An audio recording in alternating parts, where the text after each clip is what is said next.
everyone, Bianca here from the Vitality Guide for Women.com, and today I want to talk about dehydration.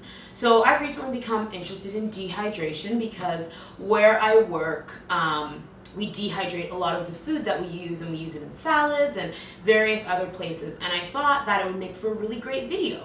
So the reason that I like dehydrating is because it preserves things. So in terms of nuts and fruits, if you dehydrate them, you get way more shelf life out of them. And something about dehydrating that I like is it heats a product, but it doesn't heat it too hot so that you still keep all the nutrients alive and brimming. Now, the temperatures for dehydrating vary. You'll see some people say 105, some people say 107, some even say 118 degrees. You can heat something to before all the nutrients start to die off. Now, generally, when I dehydrate at work, we do it on 107 because we have one of those big, heavy-duty commercial dehydrators.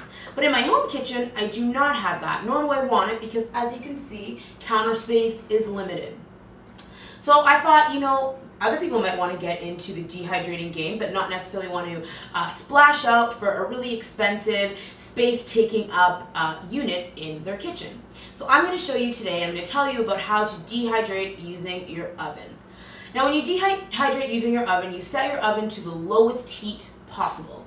Now, the lowest heat on my oven is 150 degrees. Now, that's higher than the highest 118 degrees that you generally hear people say is the temperature for dehydrating. But if you're okay with it, I'm okay with it. We're still doing ourselves a favor and helping to preserve things by just having it at 150 degrees.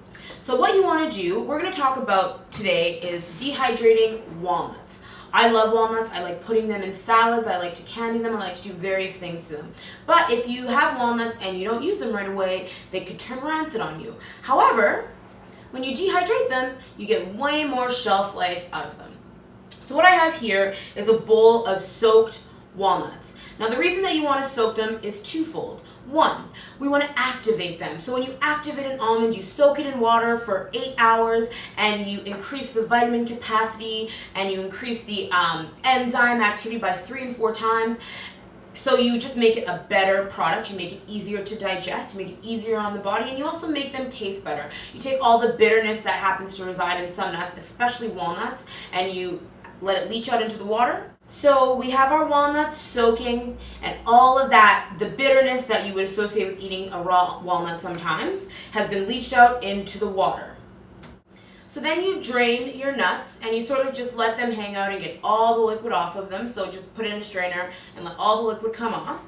And then you just want a baking sheet. If you have one of those sheets that has the little holes in them, that's even better. But if not, don't let that dissuade you. You can still just use a baking sheet. That's what I use. And then you just want to lay them out, one even layer,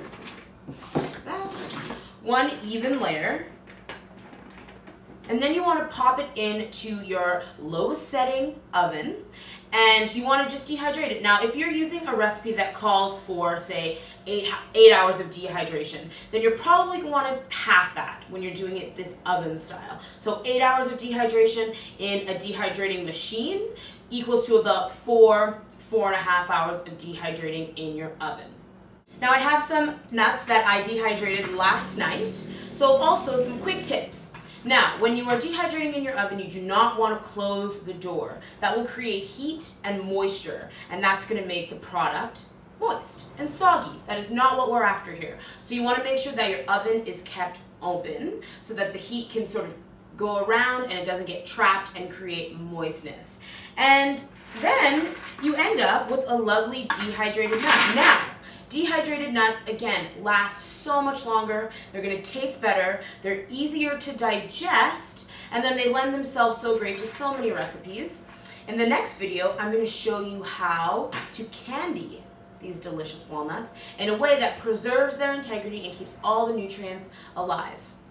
So I'm Bianca from the Vitality Guide for Women.com, and this has been Dehydrating in Your Home Kitchen, Part 1. Part 2, we're going to learn how to candy these beauties. If you like this video, please like it, please share it, please comment below, and I'll see you next time. Thanks for watching. Bye!